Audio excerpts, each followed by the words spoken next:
از 12 تا 18 آگوست سال جاری مسابقه جام استقلالیت اندونزیا بین منتخب‌های فوتبال تا 17 ساله دایر گشت. 4 تیم نایب قهرمان قطعه آفریقا، یکچین مالی، منتخب تا 16 ساله ازبکستان، همزمان یکچین تا 17 ساله تاجیکستان و کشور میزبان برای دریافت عنوان قهرمانی میان هم رقابت نمودند. تیم ملی ما زیر راهنمایی مارکو راجینی در این چهاربینی برآمد نمود. باید ابراز داشت که مسابقه مذکور یک مرحله خوبی آمادگی با چمپیونات جهانی این سن و سال که ماه نوامبر در قطر برگزار می شود به حساب می رود. در دایره بازی های دور سوم ملی پوشان میهن با همتایان خویش از ازبکستان نیرو سنجیدند. واخوری مذکور در ورزشگاه مرکزی سوماترای شمالی دایر گشته با نتیجه مساوی به پایان رسید. در ابتدای رقابت فوتبالبازان رقیب حساب را باز نمودند. جهانگیر میرزا اوکتاموف از مسافه نه چندان دور گل زده دستش را به پیش برآورد. بازیگران ما در پایان دهه دوم نتیجه را برقرار کردند.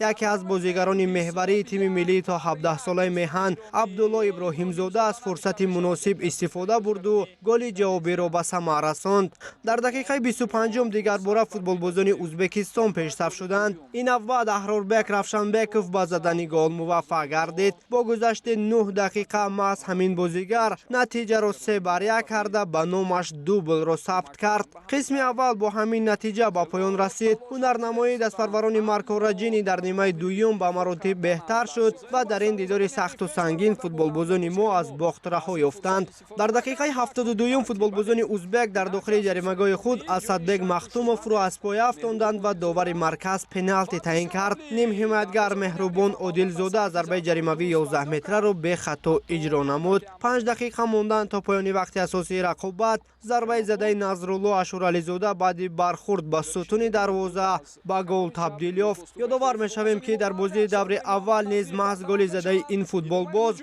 دسته ما را از باخت در مقابل اندونزیا نجات داده بود. با گذشت 3 دور منتخب تا 17 ساله میهن 2 امتیاز کسب کرده در جدول مسابقه صاحب مقام سوم شد. ازبکستان با 3 باخت پی هم مسابقه را جنببست کرد. اندونزیا با دریافت 4 امتیاز در مقام دوم و منتخب ملی باشد زینه اول را اشغال نموده عنوان قهرمانی را به دست آورد.